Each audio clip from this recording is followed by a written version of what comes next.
welcome back to part 2 of Top Row Rally, episode Unlucky 13. Yes. I'm Mike Hogan along with Justin Carter here. That's me.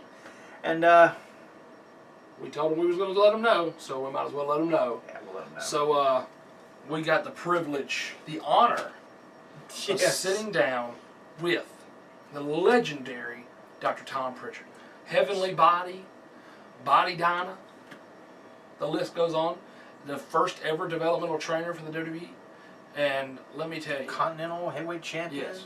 And let me tell you, he gave us a good 20-minute interview. Yes. He gave us He plenty gave of us material. more, I think he would have given us more than 20 minutes. Yeah, we could have just let him keep going. But we knew he had stuff to do. It was before the show started. Yes. And he did a training seminar before the show. I didn't want to take his time all away from him, And plus, he had fans everywhere trying to get autographs. Thought it was going to be, good 5 minutes. We thought, a good 5 minutes with him, that'd be good. And 20 minutes? 20 minutes. It'll be an entire segment, and it'll be up later on. Yes. We got to edit everything together and do everything we got to do for that. But we just want you to know and be aware that an interview later on will be up with Dr. Tom Pritchard, where I get to sit down with him, and you even get to hear him ask a few questions in the background. Speaking of background, there's a lot of background noise, so hopefully there was. We've listened to it, and you can't hear him talk, so hopefully it'll come out a lot better on YouTube. The fans had already been filing in, and they had to keep the fans entertained. They had some music in the background going just to keep noise going on. I understand that, so sometimes that kind of stuff happens, but it sounds like you can hear everybody talk, with us three talking, so it should be really good. And he gave us some great information and some great road stories. Oh, yes. Oh my goodness! I know. So maybe down the road one day we'll be able to do a part 2 with him later on. Yes, and a little bit quieter place. Yes. But that was really enjoyable, and like I said, like he said, that'll be a whole segment by itself. It'll just be Top Row Reality, Dr. Tom Pritchard. That's it. And we'll promote it on Twitter and Facebook and everything else. So let's get to talking about the best Intercontinental Champions of all time. They have 25. Mm-hmm. Now this week we're going to do 25 through 21. And then next week we'll continue on and on until we get to number 1. But right now, 25 through 21. Number 25, Shelton Benjamin. And Shelton Benjamin was a pretty good. I'm glad he's on there. He's not a company guy right now, but he was a great Intercontinental champion. Right. I enjoyed him. He was a great Intercontinental champion. Number 24, Cody Rhodes. Yes. He brought back the Intercontinental title. The white strap. Yes. The way the belt used to look. He was a great champion, and hopefully he goes just bigger and bigger with his career. Now this one's a little surprising. Number 23. You thought it should have been better? I think it should have been a little higher. Stone Cold Steve Austin. But what is he known for more? IC champ? Kicking ass, whooping. Or WWE opening champion? a can of whoop ass is what he's known for. I think he's higher on the list of greatest WWE champions than he would be IC. I would hope so. He wasn't. That IC title didn't define his career. That's true. Shelton, Cody, those type people, that define their career because they haven't gone any higher than that. Yes. Here's another one who doesn't work for the company anymore. Mm-hmm. Number 22, Jeff Hardy. He was a good one and a multi-time Intercontinental champion. Yes. And at number 21, the one who's in the company right now for a little while, Goldust. So in the top top 25, with the 5 we're talking about, we have 2 Rhodes brothers right there. Yes, we do. That's interesting. And Goldust was a great champion, and when he was a champion, that character that he was doing was such beyond. He was way beyond his years on that. He was, so early with that. Nowadays that character may be a little bit more accepted. Back then, it was so controversial. It would be nothing. Dan Delicious. There you go. But see, that's why I love, he's on this list because did the championship make him, or did that character make the championship better? Ooh, I think back then I feel like that character made the title better. I really did. You may be right.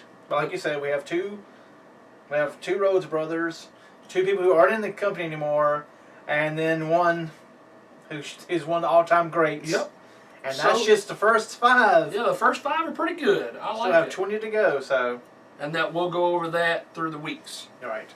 Next up is what they did this past week on the network, the Top 10 network. It's the factions, top 10 factions. Now, Didn't I had a agree problem with it. You had a problem with Didn't it. agree with it. You texted me and told me what they were, and I was like, nope, nope, nope, nope. No. Did not like it at all. It's starting to look like the corporate office is having who picks, how the 'Cause picks go. I thought it was a fan's choice type thing, and they get to Supposed pick, to be. and it doesn't feel that way. But Starting at number 10, we had the Heenan family. The Heenan family. Andre the Giant, Rick Rude, Mr. Perfect. Mr. Perfect, The Brainbusters. shouldn't be top. Big John Studd. King Kong Bundy. Mr. Orndorff. Mr. Orndorff, Paul Orndorff. Shouldn't be number 10. It should be so much better than that.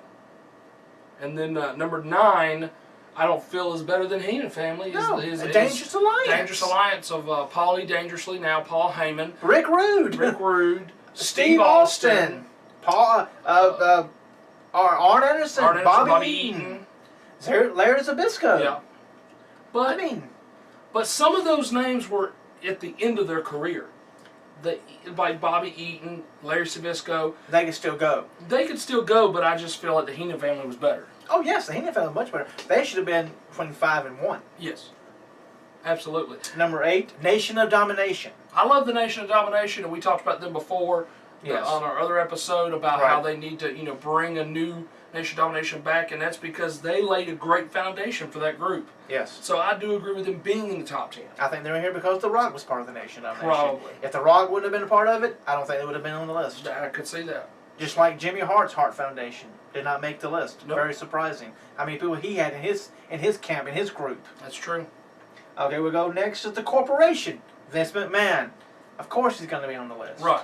Surprised it's not higher up for them, though. It should be the corporate ministry with Undertakers. That's the corporation. That's Shane, Bossman, Ken Shamrock at one time. Right. And so, Big Show. Big yeah, Show. Triple H. And, yeah. yeah. And then after that, we had the Hart Foundation, but it's the Bret Hart, Brian Pillman, Jim Neidhart, British Bulldog, Owen Hart. Right. Not Jimmy Hart's old group No. with the Nasty Boys and such as that. But, I do agree that Hart Foundation should be on there, but I think maybe both Hart Foundations should be on there. I think they should too. So, I did enjoy that Hart Foundation with Bret as the leader and everything. And then, of course, number 5 in the top 5 is Evolution. Yeah. They're back right now, and so they're relevant. I could see that being voted in right there. And then this is where it starts getting a little tricky. This is where it really gets tricky. It does. That's where I started getting pissed off a little bit. Number 4 is the Four Horsemen. I just think they felt like, four. Oh, we must put them together. I know. That's what it looked like, don't it? The Four Horsemen as number 4 is completely ridiculous. Yep. And then number 3, The 3 letters. this group. N-W-O. See, this group is not better than the Four Horsemen. Maybe some of the later Four Horsemen, yeah. Yes. But the original 4, if you take, the Barry Windham, right after Ole left, Yes. you take that group and you put it up against the NWO. Any group of the NWO is not better. No. Not at all. No. Number 2 shouldn't even shocker. be on the list. The Should shocker. not be on the list at all. Number 2 was Gangrel, Edge, and Christian, or Gangrel and the Hardy Boys. It was the Brood. They went with Edge The and Edge Christian one. Yes. Still, it's stupid. Number 2? Really, people? Of the best, Brood. the best factions, Of all time. Even the Above and Beyond was better than that. The Above That's and Beyond true. was better than the Brood. which was Right to Censor. Right to Censor was a whole lot better than the Brood. I see that, okay, they had great things come out of it. Edge and Christian's career, wonderful careers. Right. I get that. But it doesn't make a group just because their singles careers were great. Yeah, Doesn't no. mean the group. Four Horsemen, not better than the Brood? I know. I throw my hands up. That's stupid. Now, I know you know. You probably out there know who number 1 is. Who have we not said? Who have we not talked about? And who has a lot of power right now in the WWE? Triple H and his buddy Shawn Michaels, DX.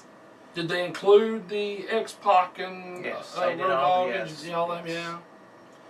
Did they talk about the later DX, the goofy DX? Kind of. I mean, that group was horrible, but Yes. I mean, I'm surprised it wasn't DX and then number 2 was Evolution. Because I feel like Now that's that how would they're look, and number 3 Corporation. doing it. Exactly. That would look too Too suspicious. Too suspicious, But at the yes. same time, I just don't see that the DX was better than the Four Horsemen. Now, controversy? Absolutely. Controversy, I get Yes. that. But better? No. Absolutely not. Well, Horsemen should be number one. they should be number one. You're right about that. I did not like that. Over. This has been like what? 2 out of 3 weeks that we've had. We had total disagreements with the top 10. And next week will probably be the same if Macho Man and Elizabeth are not number one as the best couple in Right. wrestling. So we will see what happens then. Well, folks, we'll be right back for part 3, where we'll talk about NXT TakeOver. Great show. Great show. And we'll talk about Payback. That's going on as we're filming right right now. Yes, now. there's been a few shockers. I think that the Brotherhood has just broken up. It so. looked like it. We're watching it right now. And Yes. it looks like the Brotherhood just split up. But we'll be right back to talk about TakeOver and Payback for part 3 of Top Rope Reality, episode Unlucky 13. That's right.